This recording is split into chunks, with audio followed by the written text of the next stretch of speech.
In Burundi's capital, drummers took part in the final of a drumming competition between participants from all the country's provinces. Listed as an intangible cultural heritage of humanity by UNESCO since 2014, the ritual dance of the royal drum is a practice that shows happiness and a tradition that Burundians hope to preserve and share with the world.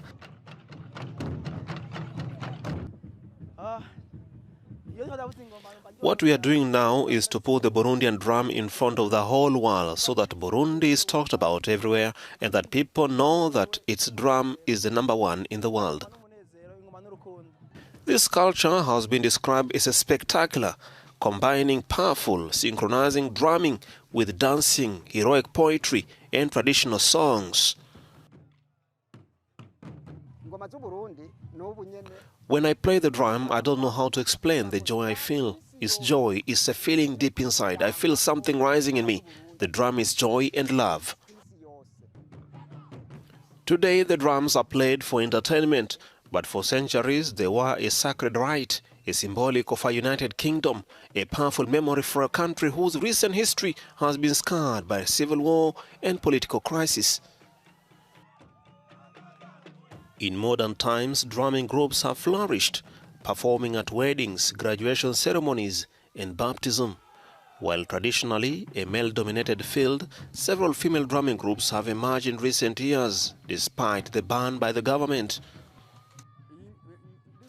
When the drum is played, it reminds me of the ancient Burundian culture and tradition because it is a practice that shows the happiness, ideas, and thoughts of Burundians. This is what comes out of the drum songs and dances.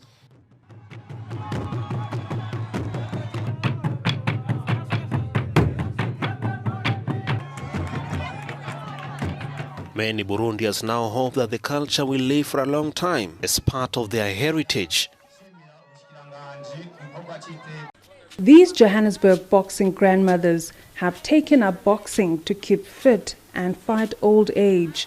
Boxing is a tough sport, but so are these grannies, aged between 65 and 83 years old. Besides the motivation of aging backwards, one granny says they are trying to find ways to curb the burden of chronic diseases like diabetes. We were called to the gym to come and train. We agreed because we wanted to be healthier. We wanted to exercise our muscles and not continue doing nothing at home. According to a research paper on factors influencing regular physical exercise among the elderly in residential care facilities in Southern African health districts by 4 African authors from the University of Witwatersrand, regular exercise in the elderly has been shown to enhance gait and balance, leading to a reduction in the incidence of falls. I was attending the physiotherapy sessions at Helen Joseph Hospital when I first heard about the gym. The nurses at Helen Joseph Hospital recommended that it will be best for me to go to the boxing gym at Cosmo City.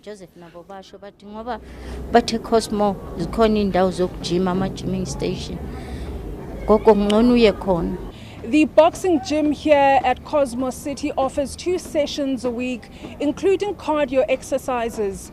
One of the grannies says her fitness journey started when she was diagnosed with osteoporosis. Ngangula. Ngangiphethe idolo nekhalo. Namanje nje amshoni ngibonile mengihlala phansi lapha ya. Ikhala lambe libhlungu ngendlela emangasayo nedolo.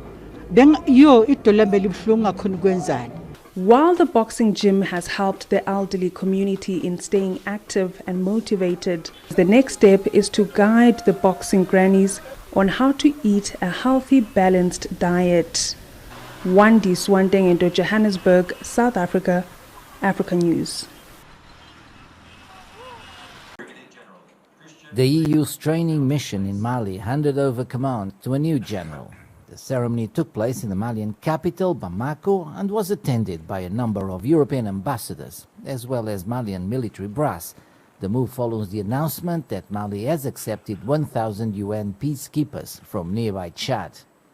The agreement comes as France announced a reduction in the deployment of troops in the country.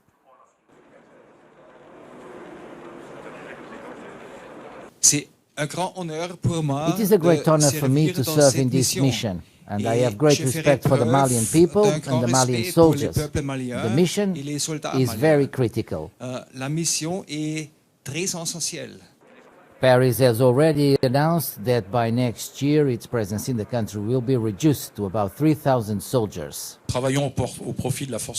We are working for the benefit of the G5 joint force. We are doing training. We are also going to provide them with equipment. Within this framework, we have priority countries outside Mali, but I want to say that Mali remains our first priority, without a doubt. Mali is the epicenter of a jihadist insurgency that began in the north of the country in 2012 and spread 3 years later to neighboring Niger and Burkina Faso. Nigeria's President Muhammadu Buhari has refused to approve an amendment to the country's electoral law which calls for primaries to be held to select candidates for the presidential election scheduled for 14 months from now. In a letter to Senate President Ahmed Lawan, read out in Parliament on Tuesday, Buhari said the proposed amendment as it stands is a violation of democracy, which is characterized by freedom of choice. According to President Buhari, the adoption of direct open primaries would significantly increase the cost and insecurity of monitoring elections, as well as marginalize small political parties. The Nigerian leader added that it would put additional pressure on the economy and security agencies of Africa's most populous country, which is already plagued by high inflation and insecurity. But in December 2018, Buhari had already refused to approve an amendment to the electoral law that sought to allow electronic voting in the upcoming presidential election held 2 months later. The amendment also calls for allowing electronic voting to facilitate the collection and transmission of results, thereby increasing the transparency of the elections. Hundreds joined the funeral procession of a Sudanese protester who was shot during recent mass demonstrations against the military takeover and a subsequent deal that reinstated Prime Minister Abdullah Hamdok. Abd al-Munim Muhammad Ali died on Tuesday, and later his family, friends and political activists held a mass funeral for him.